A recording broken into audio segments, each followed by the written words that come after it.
Cameraman झाले की नाही सेटल? सरकार तर सेटल झालं. आता काय डाऊट नाही ना तुम्हाला? नाही, काही लोक हरल्याबद्दल फटाके फोडायला लागले.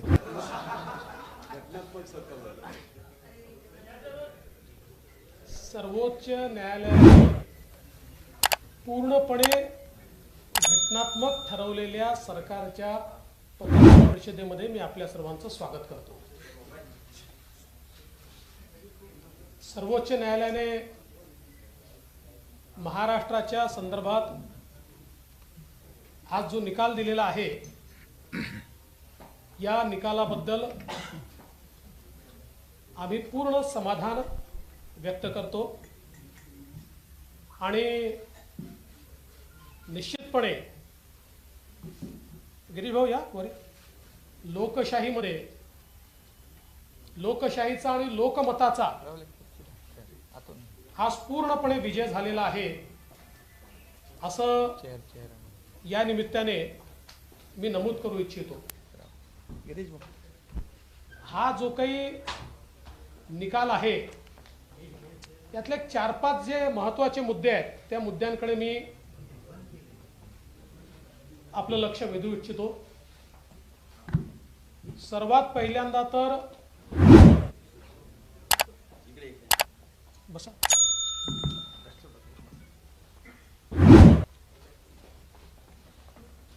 सर्वात पहिल्यांदा तर महाविकास आघाडीच्या मनसुब्यावर पूर्णपणे पाणी फेरत सर्वोच्च न्यायालयाने स्पष्टपणे सांगितलेलं आहे की स्टेटस को एंटे करता येणार नाही, उद्धव ठाकरेंना पुन्हा मुख्यमंत्री बनवता येणार नाही. दुसरं, त्यांनी अतिशय स्पष्टपणे हे सांगितलेलं आहे की डिस्क्वालिफिकेशनच्या ज्या पिटिशन्स आहेत या संदर्भातला सगळा अधिकार हा स्पीकरचा आहे आणि त्यामुळे स्पीकर हे डिस्क्वालिफिकेशनच्या पिटिशनवर सुनावणी घेतील आणि त्यात त्यांनी जे ऑब्झर्वेशन केलं ते अत्यंत महत्त्वाचं आहे. There are no extraordinary circumstances in the instant case that warrant the exercise of jurisdiction by this court to adjudicate disqualification petition. The speaker must decide the disqualification petition. त्यामुळे याच्यामध्ये कुठलाही एक्स्ट्रॉर्डिनरी सिच्युएशन नाही. त्यामुळे supreme कोर्टाने याच्यामध्ये हस्तक्षेप करण्याला नकार दिलाय आणि ते स्पीकरचे अधिकार हे स्पीकरलाच दिलेले आहेत. दुसरं, हे सगळं डिस्क्वालिफिकेशनचे पिटिशन सुरू असताना ज्यांच्या विरुद्ध पिटिशन सुरू आहेत अशा आमदारांचे सगळे अधिकार हे पूर्णपणे त्यांना आहेत असं देखील अतिशय स्पष्टपणे म्हटलेलं आहे किंवा त्यांना right to participate in house regardless of pendency of any petition of their disqualification. आणि जे काही हाऊसचे प्रोसिडिंग चालतील वगैरे याचा डिस्क्वालिफिकेशनचा जो काही निकाल आहे त्याच्याशी काही संबंध राहणार नाही असं सांगितलेलं आहे. त्यामुळे ज्यांच्या विरुद्ध डिस्क्वालिफिकेशनची पिटिशन या ठिकाणी चालू आहे त्यांना सगळे अधिकार आहेत हे स्पष्टपणे या ठिकाणी सर्वोच्च न्यायालयाने सांगितलेलं आहे. त्यानंतर एक अजून महत्त्वाचं ऑब्झर्वेशन आहे की ज्यामध्ये त्यांनी इलेक्शन कमिशनला पूर्णपणे अधिकार आहेत हे स्पष्टपणे सांगितलेलं आहे आणि regardless of disqualification petition proceedings election commission स्वतंत्रपणे निर्णय हा या ठिकाणी घेऊ शकतं. त्यामुळे जे इलेक्शन कमिशनच्या निर्णयावर किंवा त्यांनी केलेल्या प्रोसिडिंग्सवर जे प्रश्नचिन्ह निर्माण करण्याचा प्रयत्न उद्धव ठाकरे यांच्या गटाने केला होता तो पूर्णपणे चुकीचा आहे हे यातनं स्पष्ट झालं आहे. आणि हे अतिशय स्पष्टपणे त्यांनी असं म्हटलं आहे की the speaker and the ECI are empowered to concurrently adjudicate on the petitions before them under 10th schedule and under paragraph 15 of the symbols order respectively. आणि while adjudicating petitions under paragraph 15 of the symbols order, the ECI may apply a test that is best suited to the facts and circumstances of case before it. म्हणजे सगळे अधिकार हे election कमिशनचे आहेत आणि त्याच्यामध्ये कुठलीही बाधा नाही, हेही या ठिकाणी अतिशय स्पष्टपणे सांगितलेलं आहे. त्यानंतर एक अजून महत्त्वाची गोष्ट की याच्यामध्ये for the purpose of 10th schedule political party कुठली आहे हे डिसाइड करायचे अधिकार देखील स्पीकरला देण्यात आलेले आहेत. याच्यामधला जी पॅराग्राफ जर आपण वाचला, the speaker would prima facie determine who the political party is for the purpose of adjudicating disqualification petitions under paragraph 2(1) of the 10th schedule where 2 or more factions claim to be the political party. त्यामुळे याही बाबतीत अतिशय स्पष्टपणे अधिकार हे स्पीकरला देण्यात आलेले आहेत. आणि सगळ्यात महत्त्वाचं, the governor was justified in inviting Mister Shinde to form the government असं म्हटल्यामुळे आता हे सरकार पूर्णपणे कायदेशीर, आधी कायदेशीरच होतं, संवैधानिकच होतं, पण काही लोकांना शंका होती. मला असं वाटतं की सर्वोच्च न्यायालयाने त्यांच्या शंकेचं समाधान केलं असावं. अर्थात ते सर्वोच्च न्यायालयाला मानत असतील तर, आम्ही तर मानतो, ते मानत असतील तर त्यांच्या शंकेचं निश्चितपणे समाधान झालं असेल. आज उद्धव ठाकरेजींची पत्रकार परिषद मी बघितली. नॉर्मली मी बघत नाही, पण जाता जाता थोडी शेवटचं मला पाहायला मिळालं. आणि त्याच्यामुळे ते असं म्हणाले की मी नैतिकतेच्या आधारावर राजीनामा दिला. माझा त्यांना सवाल आहे, भारतीय जनता पक्षासोबत निवडून आलात आणि काँग्रेस राष्ट्रवादीसोबत गेला, तेव्हा ही नैतिकता कुठल्या डब्यामध्ये बंद केली होती याचं पहिले उत्तर द्या. तेव्हा ही नैतिकता कुठे होती? खरं म्हणजे नैतिकतेचा विषय तुम्ही सांगू नये, कारण तुम्ही खुर्ची करता विचार सोडला आणि एकनाथ शिंदेंनी विचाराकरता खुर्ची सोडली. ते सत्तेमध्ये होते आणि ते विरोधी पक्षासोबत आमच्यासोबत आले. त्यामुळे नैतिकतेचं बोलण्याचा कुठलाही अधिकार, नैतिक अधिकार तुम्हाला नाही. उद्धवजी, तुमच्या लक्षात आलं होतं, तुमच्याकडे नंबर नाही, तुम्ही हारणार आहात, लोक तुम्हाला सोडून गेले आहेत. त्यामुळे त्या लाजेपोटी आणि त्या भीतीपोटी तुम्ही त्या ठिकाणी राजीनामा दिला. त्यामुळे विनाकारण त्याला नैतिकतेचा मुलामा चाडवण्याचा प्रयत्न करू नका. एकनाथ शिंदेंनी राजीनामा देण्याचा प्रश्नच उद्भवत नाही, कारण आज त्यांच्या नियुक्तीवर पूर्ण शिक्कामोर्तब सर्वोच्च न्यायालयाने या ठिकाणी केलेलं आहे. माननीय मुख्यमंत्री बोलायच्या आधी मी हिंदीमध्ये फक्त थोडंसं ब्रीफिंग आपल्याला करून देतो.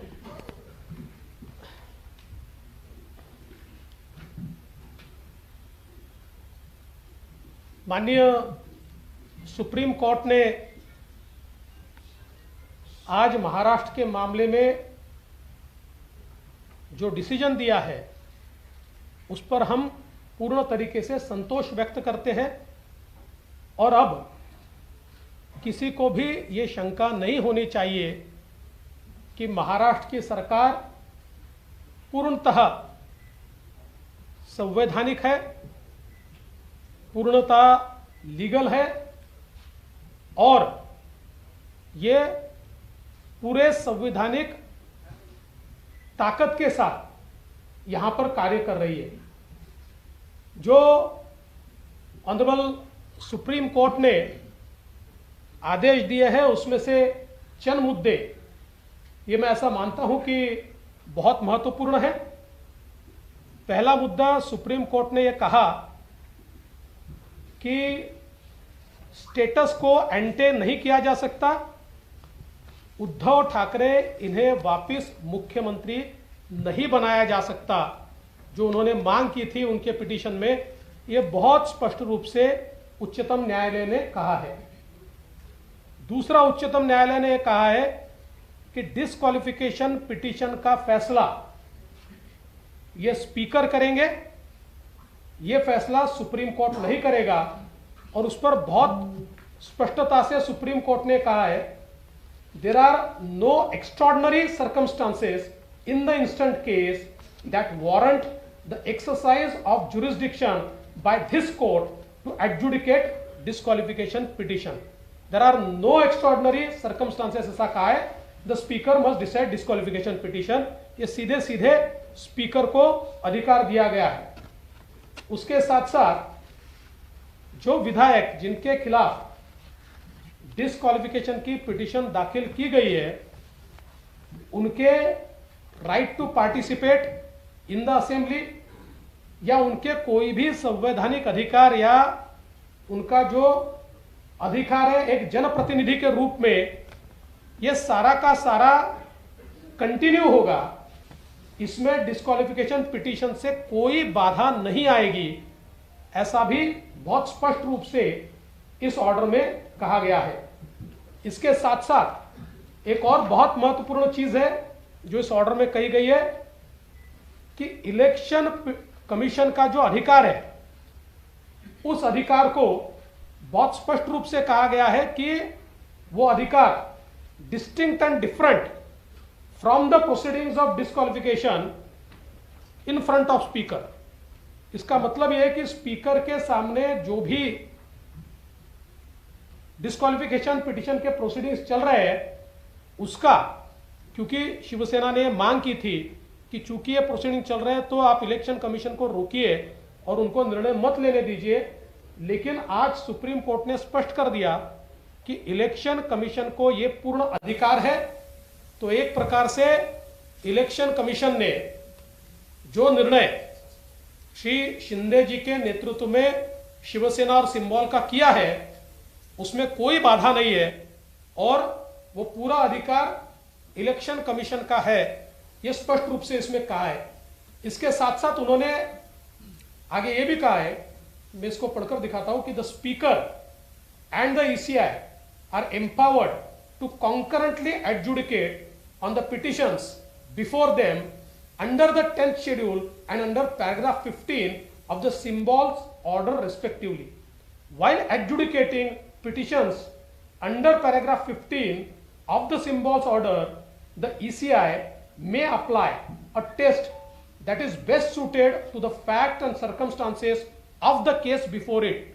इसका मतलब ये दोनों को बिल्कुल अलग कर दिया है। फैक्ट्स एंड सर्कमस्टांसेस पे वो निर्णय ले सकते हैं, उन्होंने निर्णय ले लिया है। अंतिम निर्णय जो भी वो लेंगे वो आपके सामने है। इसलिए मुझे ऐसा लगता है कि इस बारे में भी किसी के मन में अब कोई शंका नहीं होनी चाहिए।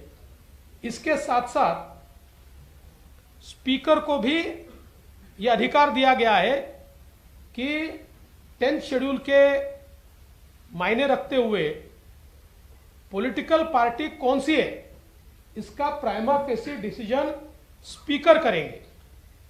और बहुत स्पष्ट रूप से कहा है, the speaker would prima facie determine who the political party is for the purpose of adjudicating disqualification petitions under paragraph 2(1) of the 10th schedule where 2 or more factions claim to be that political party.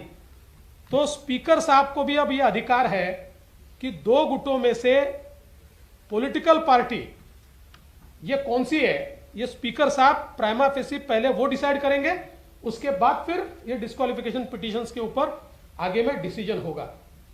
इसके साथ साथ एक और चीज बहुत स्पष्ट रूप से supreme court ने कही है, the governor was justified in inviting mister Shinde to form the government.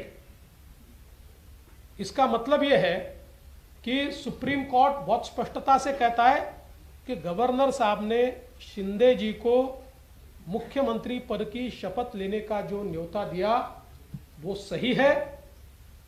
इसका ही मतलब ये होता है कि शिंदे जी के नेतृत्व में जो सरकार तैयार हुई है वो लेजिटिमेट है, वो कॉन्स्टिट्यूशनल है।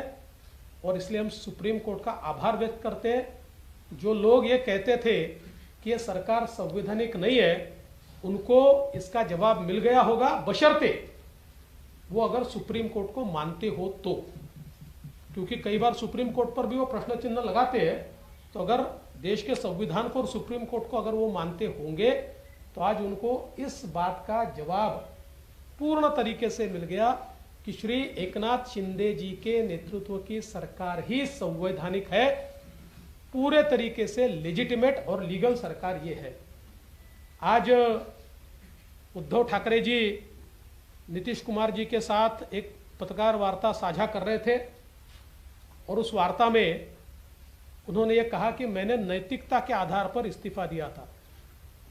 नैतिकता की बात करना उद्धव ठाकरे जी को शोभा नहीं देता, क्योंकि मैं उनको सवाल पूछना चाहता हूं कि बीजेपी के साथ चुनकर आए और मुख्यमंत्री की कुर्सी के लिए कांग्रेस एनसीपी के साथ आप गए, उस समय इस नैतिकता को कौन से डिब्बे में आपने बंद किया था, इसका जवाब आप दीजिए। मूल रूप से उद्धव जी, आपने नैतिकता के आधार पर इस्तीफा नहीं दिया था, आपने डर के कारण इस्तीफा दिया था, क्योंकि आप जानते थे कि आपके लोग आपको छोड़कर चले गए हैं, आप विश्वास मत प्रस्ताव नहीं जीतेंगे और एक प्रकार से हारने के बाद शर्मसार होना, इसको टालने के लिए आपने इस्तीफा दिया था। इसलिए नैतिकता की बात मत कीजिए। उन्होंने ये भी कहा कि नैतिकता के आधार पर शिंदे जी ने इस्तीफा देना चाहिए।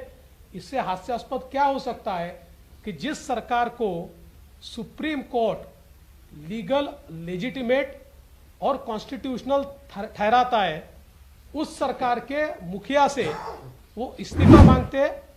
मुझे ऐसा लगता है कि उन्होंने जरूर इस निर्णय का अभ्यास करना चाहिए और उसके बाद इस प्रकार की बात कहनी चाहिए। मैं माननीय मुख्यमंत्री जी से निवेदन करता हूं कि मुख्यमंत्री जी इस प्रेस वार्ता को संबोधित करें। आजच्या पत्रकार परिषदेमध्ये उपस्थित सर्व मान्यवर उपमुख्यमंत्री जी आहेत आणि बाकी सर्व माझे सहकारी आणि पत्रकार मित्रांनो, सगळ्यात आधी मी आपलं मनापासून स्वागत करतो आणि आजचा सुप्रीम कोर्टाचा निकाल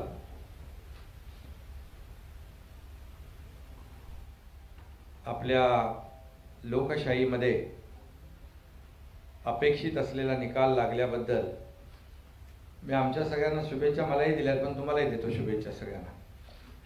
खरं म्हणजे अखेर सत्याचा विजय झाला आणि सुप्रीम कोर्टामध्ये आज आपण आलेला निकाल देखील पाहिला। त्याच्यामध्ये काही कायदेशीर आणि टेक्निकल बाबींचा उल्लेख आदरणीय देवेंद्रजींनी या ठिकाणी आपल्या समोर केलेला आहे। खरं म्हणजे आज आपण जर पाहिलं तर मी जेव्हा आपण मला विचारत होता त्यावेळेस मी सांगत होतो की लोकशाहीमध्ये बहुमताला महत्त्व आहे आणि या देशामध्ये कॉन्स्टिट्यूशन आहे, कायदा आहे, नियम आहे, सगळंच आहे आणि त्याच्या बाहेर कुणालाही जाता येणार नाही, हे माझे शब्द नेहमी आपल्याला आठवत असतील। आणि आम्ही सरकार जे स्थापन केलं ते पूर्णपणे कायदेशीर चौकटीत बसून कायदेशीर सगळ्या बाबींची पूर्तता करून आम्ही सरकार स्थापन केलं आणि बहुमताचं सरकार स्थापन झालं आणि आज सुप्रीम कोर्टाने त्याच्यावर शिक्कामोर्तब केलेला आहे आणि त्यामुळे अनेक लोक यापूर्वी घटनाबाह्य सरकार, बेकायदेशीर सरकार अशा प्रकारचं म्हणून स्वतःचे समाधान आणि स्वतःची पाठ थोपटून घेत होते, परंतु त्यांना आज सुप्रीम कोर्टाने एक घटनाबाह्य सरकार म्हणणाऱ्यांना चांगली चपराक दिली आहे आणि खऱ्या अर्थाने त्यांना घटनाबाह्य सरकार म्हणणाऱ्यांना कालबाह्य केलेलं आहे। आणि म्हणून आज आपला हा जो निर्णय सुप्रीम कोर्टाचा आला आहे त्याचा मी मनापासून आणि आम्ही सगळ्यांनी स्वागत केलेलं आहे। शेवटी काही जे काही सुप्रीम कोर्टाने त्यांच्या निर्णयामध्ये काही गोष्टींचा उल्लेख केला, त्यामध्ये आमचं देखील आर्ग्युमेंट म्हणजे आमची भूमिका हीच होती की डिस्क्वालिफिकेशनचा अधिकार जो आहे तो अध्यक्षांना आहे, अध्यक्षांकडे तो अधिकार येईल आणि मेरिटप्रमाणे तेच अपेक्षित असा निकाल सुप्रीम कोर्टाने दिला आणि हे अधिकार जे डिस्क्वालिफिकेशनचे अधिकार अध्यक्षांकडे दिले. त्याचबरोबर निवडणूक आयोगाने जो निर्णय घेतला होता त्याही बाबतीमध्ये विरोधी पक्षाने म्हणजे पूर्वीच्या लोकांनी, माजी मुख्यमंत्री आणि ते सगळ्या टीमने म्हटलं होतं की निवडणूक सुप्रीम कोर्टामध्ये प्रकरण असताना निवडणूक आयोग कसा निर्णय घेऊ शकतो. त्यावर सुप्रीम कोर्टाने भाष्य केलं की निवडणूक आयोग हा अधिकार त्यांना आहे आणि म्हणून निवडणूक आयोगाने शिवसेना पक्ष म्हणून आम्हाला रेकग्नाइज केलं, धनुष्यबाण सिम्बॉल देखील आम्हाला दिला. हे सर्वश्रुत आहे आणि त्यामुळे खऱ्या अर्थाने अध्यक्षांना जे अधिकार दिले त्यामध्ये डिस्क्वालिफिकेशनचे अधिकार, पॉलिटिकल पार्टी जी आहे, पॉलिटिकल पार्टी आणि लेजिस्लेटिव्ह पार्टी याच्यामध्ये देखील त्यांनी भाष्य केलं आणि म्हणून आम्ही जो निर्णय घेतला बहुमताचा त्या 2-3 महिन्यात 3 महिन्यानंतरच निवडणूक आयोगाने तो निकाल दिला की आम्ही शिवसेना आणि धनुष्यबाण आमच्याकडे. म्हणजे 2-3 महिन्यापूर्वी जो आम्ही निर्णय घेतला तो बहुमताचा निर्णय होता आणि त्यावेळेस देखील लेजिस्लेटिव्ह पार्टीबरोबर पॉलिटिकल पार्टी देखील आम्हीच होतो असं या ठिकाणी मी सांगू शकतो आणि त्याचा अधिकार जो आहे अध्यक्षांकडे दिला आहे. अध्यक्ष त्याच्यावर मेरिटवर निर्णय घेतील आणि या सगळ्या जर बाबी आपण बघितल्या त्याच्यामध्ये माजी मुख्यमंत्र्यांनी राजीनामा दिला नैतिकतेच्या आधारावर. आता देवेंद्रजी म्हणाले त्यांना माहीत होतं त्यांच्याकडे बहुमत नाही आहे, अल्पमतामध्ये आलेलं सरकार आहे आणि राज्यपालांनी देखील त्यावेळेस त्याचं काही इतर राज्याचं मी उदाहरण आपलं इकडचं पण झालं त्या बोंबईंचं आणि त्यावर मी बोलू इच्छित नाही, पण जेव्हा राज्यामध्ये जेव्हा परिस्थिती निर्माण होते आणि राज्यपालांनाच काय तुम्हाला सगळ्यांना माहीत होतं त्यावेळेसचं सरकार अल्पमतात आलंय, शेवटी सरकारचा गाडा कारभार चालला पाहिजे, त्यामुळे त्यांनी त्यांच्या अधिकारामध्ये तेव्हा निर्णय घेतला आणि आम्ही सरकार जे स्थापन केलं पूर्णपणे कायदेशीर घटनात्मक बाबींची काळजी घेऊन केलंय, पूर्णपणे त्याच्यामध्ये हेड काउंट झाला, ते सगळे तुम्ही साक्षीदार आहात आणि म्हणून राजीनामा देण्याशिवाय काही दुसरा काय पर्याय होता.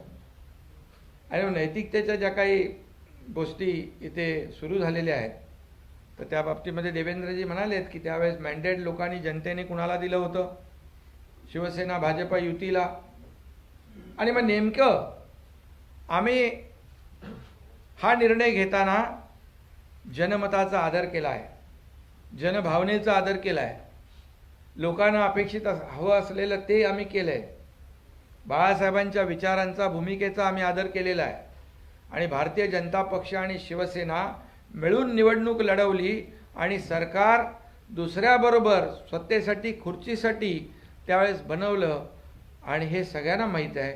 आणि जसं देवेंद्रजी म्हणाले आम्ही तर तेव्हा सत्तेत होतो, तेव्हा पुढं काय होईल आम्हाला माहीत नव्हतं. खरं म्हणजे नैतिकता कोणी जपली हे मला सांगण्याची आवश्यकता नाही आणि म्हणून खऱ्या अर्थाने बाळासाहेबांच्या विचारांची शिवसेना वाचवण्याचं काम, त्याचं काँग्रेस राष्ट्रवादीकरण करण्यात थांबवण्याचं काम आम्ही केलं, धनुष्यबाण वाचवण्याचं काम आम्ही केलं. तुम्ही तर तो गहाण ठेवला होता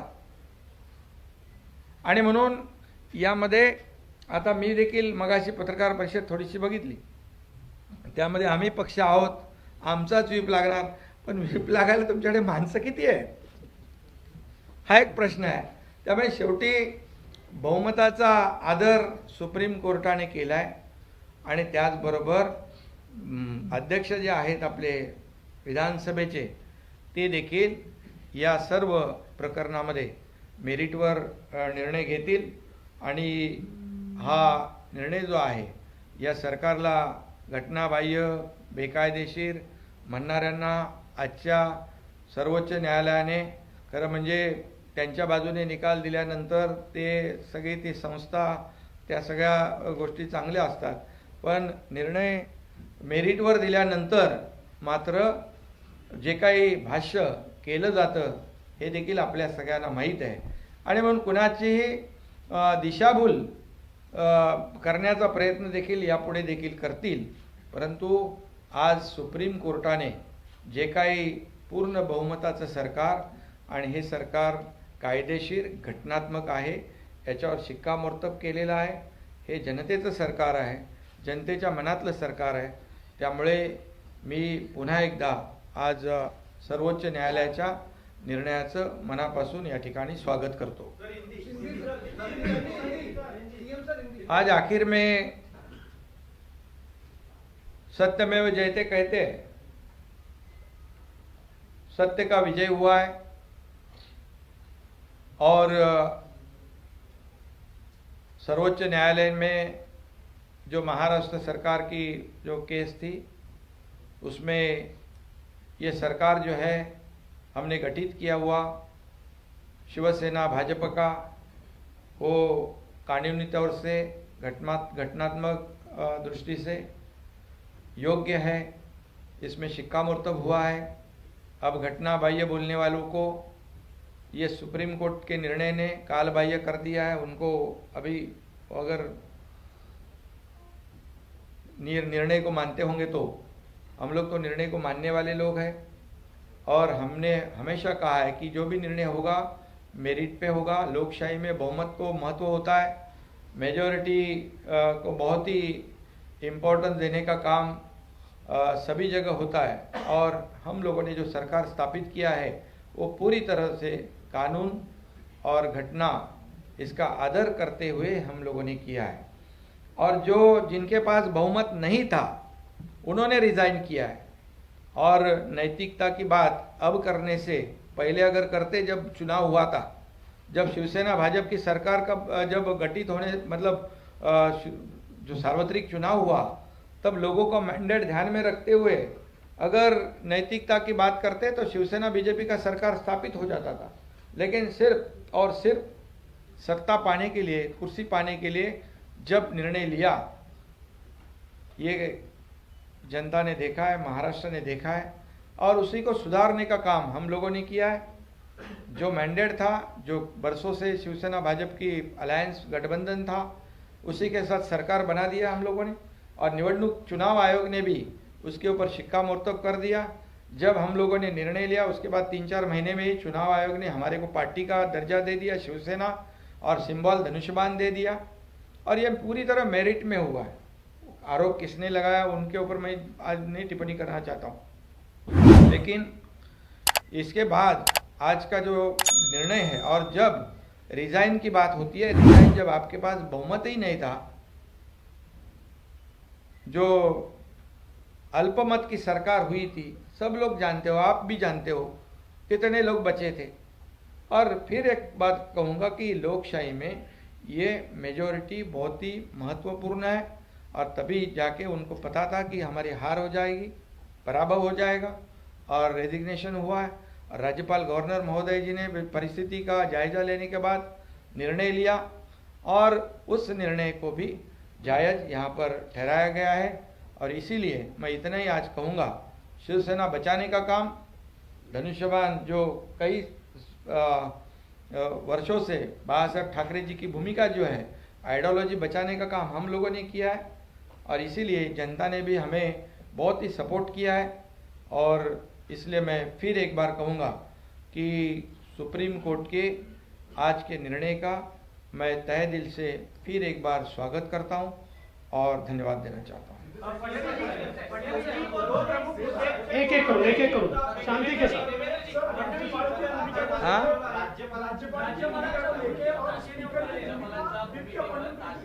नाही, नंतर त्यांनी सांगितलं की जेव्हा परिस्थिती निर्माण झाली त्याप्रमाणे तो निर्णय घेतला। बरं, आता एकच, मी आता सुप्रीम कोर्टाच्या किंवा राज्यपालांच्या भूमिकेवर बोलू इच्छित नाही। परिस्थितीनुसार राज्यपालांनी निर्णय घेतला, त्यावेळेस जर समजा फ्लोर टेस्ट झाली असती आणि पराभव झाला असता मग राज्यपालांचा निर्णय योग्य होता असं म्हटलं असतं. त्यामुळे परिस्थितीनुसार त्यांनी निर्णय घेतला. पूर्णपणे बहुमत सरकारच्या बाजूने होतं. हेडकाउंट झालं, आपण सगळे साक्षीदार आहात.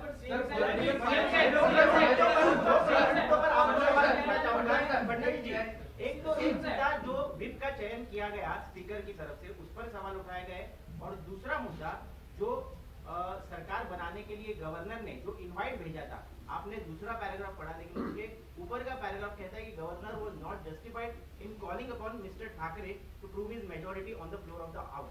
तो इस मुद्दे पर क्या कहेंगे? देखिए, सवाल यह है कि सुप्रीम कोर्ट ने एक टिप्पणी की है, लेकिन इस टिप्पणी के बाद उसको उल्टा तो नहीं किया है. सुप्रीम कोर्ट ने उसको स्ट्राइक डाउन तो नहीं किया है.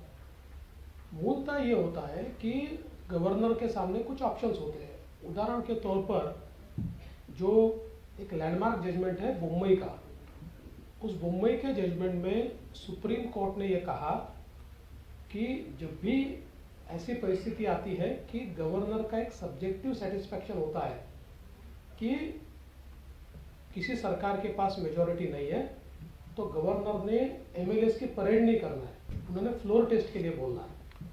तो हो सकता है कि उसके आधार पर उस समय गवर्नर ने यह निर्णय लिया हो. अब ये निर्णय सही है कि गलत है, ये सर्वोच्च न्यायालय देख सकता है, उसके ऊपर टिप्पणी कर सकता है. कौन सी कंडीशन में गवर्नर ने उसका निर्णय लिया, ये गवर्नर साहब बता सकते हैं. लेकिन मूल रूप से इस बात को आप समझिए कि ये टिप्पणी करने के बावजूद उस निर्णय को या हुई जो प्रोसेस है, स्टेटस को एंटे ये नहीं किया जा सकता. ये स्पष्ट रूप से जब सुप्रीम कोर्ट कहता है, तो मैं ऐसा मानता हूं कि आगे आने वाले दिनों में किस प्रकार से निर्णय लेते समय गवर्नर साहब ने क्या क्या करना चाहिए, मैं ऐसा मानूंगा कि उसके लिए एक प्रकार से उन्होंने एक राह दिखाई है. और जहां तक व्हिप का सवाल है, उसमें उन्होंने ये कहा है कि पॉलिटिकल पार्टी ये व्हिप को अपॉइंट करती है. तो उन्होंने कहा एम्बिलिकल कॉर्ड ये उसको सीवियर नहीं किया जा सकता, उसको तोड़ा नहीं जा सकता. लेकिन पॉलिटिकल, हमारा इंटरप्रिटेशन बहुत स्पष्ट है. पॉलिटिकल पार्टी कौन है? पॉलिटिकल पार्टी एकनाथ शिंदे जी है, क्योंकि इलेक्शन कमीशन ने, हमने जो उनके सामने मांग की थी, उस मांग के आधार पर शिंदे जी की याचिका को मान्य करते हुए पॉलिटिकल पार्टी उनको किया है. और अब इसका फैसला स्पीकर को लेना है, तो उससे पहले इसके ऊपर डिस्कशन करना ये गलत होगा. अब स्पीकर ये फैसला करेंगे कि उस समय पॉलिटिकल पार्टी शिंदे जी थे या और कोई था. और उसमें मैं थोड़ा ऐड करना चाहता हूं कि जब भी हम लोगों ने ये डिसीजन लिया सरकार बनाने का, उसके बाद 3 महीने के बाद चुनाव आयोग ने तो हमारे को पॉलिटिकल पार्टी का दर्जा दे दिया था. एक चीज और मैं कहना चाहता हूँ, आपसे हाथ जोड़कर निवेदन करता हूँ कि सुप्रीम कोर्ट के फैसले से पहले कई नेता और चंद पत्रकार ये सुप्रीम कोर्ट बन गए थे और उन्होंने कई फैसले सुना दिए थे. तो आप तो सारे बहुत समझदार पत्रकार हो. अब चूंकि निर्णय स्पीकर साहब को लेना है, तो इसलिए उसके बारे में स्पेक्युलेटिव बोलना ये सही नहीं होगा. इसलिए उसके ऊपर सवाल करना ये भी ठीक नहीं होगा.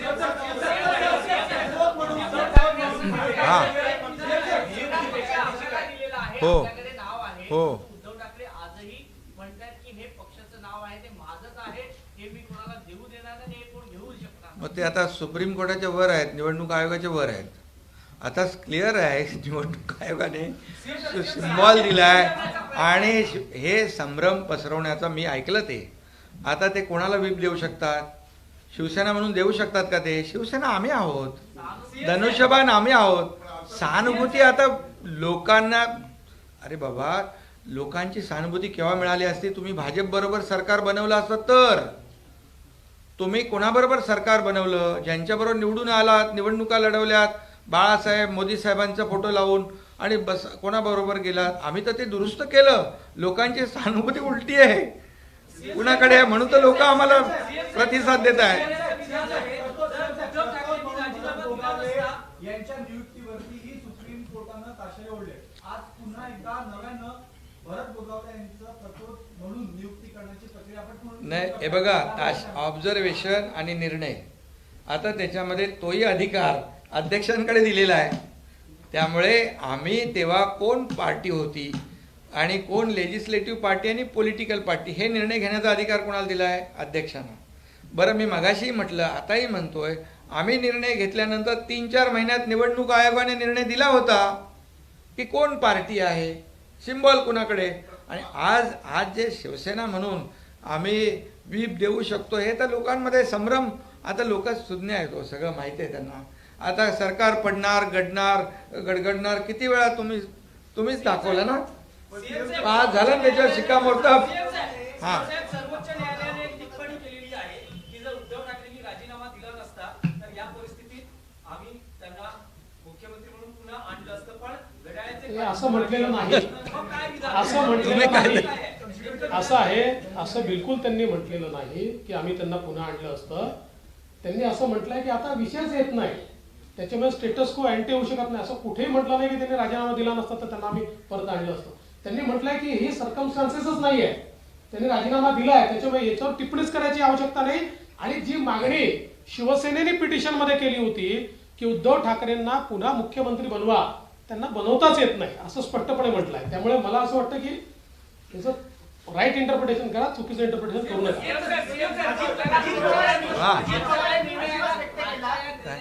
आनंद जितका आपल्याला झालाय, मला वाटतं त्याच्यापेक्षा जास्त आनंद आपल्या इतर आमदारांना झाला असेल, कारण की अनेकांची प्रतीक्षा ही विस्ताराकडे होती. हा, ते पण होईल ना. कल्याणकर साहेब आहेत. हो, सगळ्यांना होईल, लवकरच होईल. सीएमचा वारंवार चर्चा होता. आता हे सरकार कायदेशीर झालेलं, शिक्कामोर्तब झालेलं आहे. मध्यंतरी चर्चा सुरू झाली की नाही, आता तुम्हाला पण पटलंय ना कायदेशीर आहे. पहिलं ते सांगा, नाही तर आता आणखी कोणतरी मध्ये ते इतर पक्षाचे येणार बरीच चर्चा होती. कुठे येणार? तुमच्याकडे इन्कमिंग कधी सुरू होणार? नाही, ते सुरूच आहे ना. आता किती सरकार स्थापन केल्यापासून सुरू आहे, मग आता इतर कुठे थांबलंय?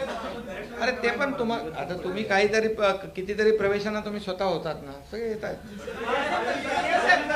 अजित पवारांनी यामध्ये विश्वास व्यक्त केला की सरकारला कुठलाही धोका नाही, त्यांना जास्त विश्वास होता पुन्हाहीपेक्षा की तुमच्या सरकारला अजिबात धोका नाही, मेजॉरिटी तुमच्याकडे आहे. अजित पवारांबद्दल काय म्हणतात?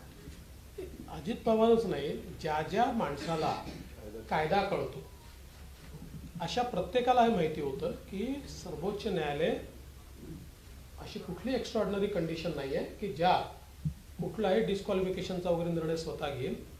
त्यामुळे कुठल्याही सेन्सिबल वकिलाला किंवा कायदा करणाऱ्या व्यक्तीला हे माहिती होतं की सर्वोच्च न्यायालय हे लोकशाहीने अधिकार स्पीकरला दिले आहेत, हे स्पीकरला सांगेल. आणि म्हणून कदाचित त्यांनी त्या संदर्भात ते भाष्य केलं असावं.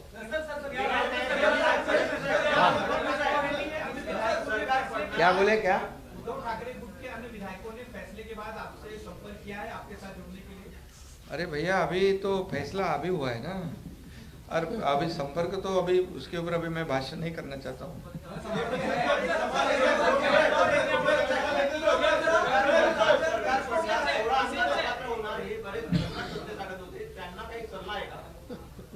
मी तो मगाशीच दिला ना सल्ला.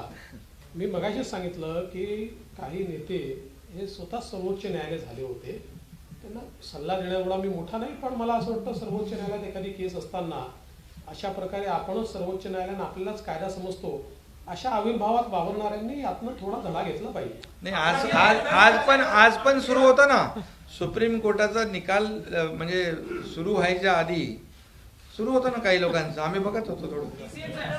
पण त्यांच्यावर काही परिणाम होईल असं मला वाटत नाही.